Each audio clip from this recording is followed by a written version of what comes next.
The purpose of this video is to demonstrate how this custom quiz lockout system works. This is the one with the 3 teams with a big globe light in the middle of each table. And I'll show the key components, and then I'll do a little demonstration on how it works.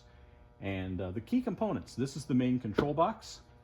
Each of these are the boxes, one for each table. And right over here is the power adapter that powers the whole system. And we have a cord, 15 feet cord. They've got already one plugged in, but 15-foot cords that go one between the main control box and each of the team boxes. These are common RCA style connectors, so if you wanted to get extenders for them, they are commercially and easily available. You can see them right here. Okay, the way this works, the team box, I'll go ahead and do a demo, and I'll have a player ring in. And then I'll go ahead and plug in a button for that. Something I didn't mention is the handheld buttons. Here's one of the handheld buttons. Each one of the teams has a handheld button, and I'll use that to ring in. And here's how it works. As we've discussed, when the moderator asks a question, then they say time, and then they press the button. This can also, I just should add, I'm going to show, for simplification, I'm going to show pressing this button on top of the box. But there's a connection right here on the side of the box called moderator. And this is a button with a 15-foot cord, and the moderator can carry this button around and have the exact same function as what I'm showing with this top button. So, the moderator asks a question, they say time. As soon as these lights come on, that means that the players are eligible to ring in. And as soon as the player rings in, this light here is going to go off. And then that player's light will stay lit, and these other 2 players are locked out until we clear the system and we're ready to do the whole thing again. I'm going to go ahead and demonstrate with the other players, and you can kind of, maybe hopefully we'll be able to get the camera around here. We've got 3 connectors on this side. This one down here is for the amplifier. This is the cord that goes to the amplifier. And then we've got these 3 connectors across the top that connect to teams 1, 2, and 3. Okay, and then on each, go ahead and zoom in on the camera right here. Each of the boxes has an output cord. And like we discussed, each of these cords has 2 wires. And there's a relay inside the box, so that when this light is the first one to be first, it will close the contacts on the relay, and then a light that's hooked in series with these wires will come on.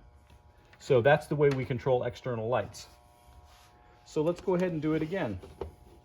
And I'm going to show you a demonstration. I'm going to demonstrate this box. I'm going to press this button here, but we will, obviously you can have a button plugged into it as well.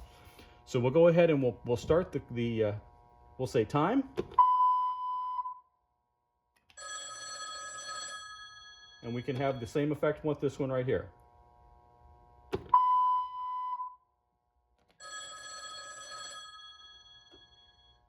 Okay, that is all there is to it.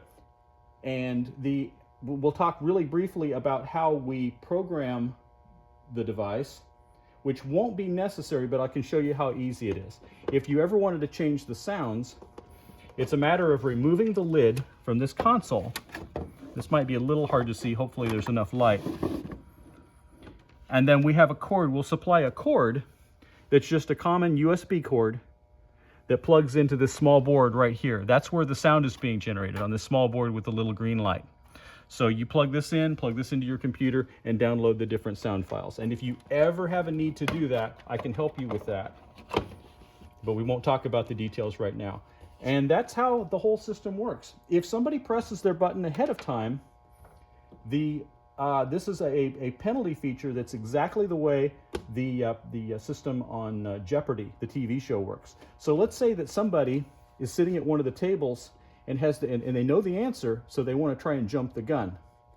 So if they press and hold their button, here's what happens. These lights here come on when the player is eligible, but this button must be pressed, not held down, but pressed. It must be clicked when the player is enabled. Here we go. Time.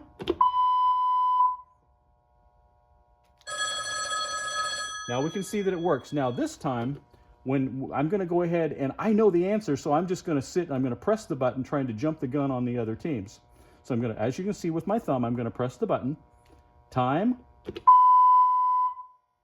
Now notice that I'm ready, but notice that even though my thumb is down, I haven't rang in. Somebody over here that's actually being a good sport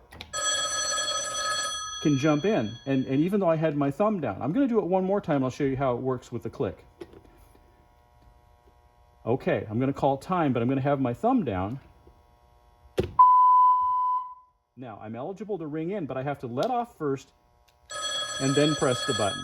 That's the way that works. And that's exactly like the TV show in the United States called Jeopardy. That's exactly the way it works on there. I want you to please just seriously consider everything I've shown in this video. And if you have any questions, let me know. If anything needs to change, let me know. But hopefully this is very close, if not exactly what you're looking for.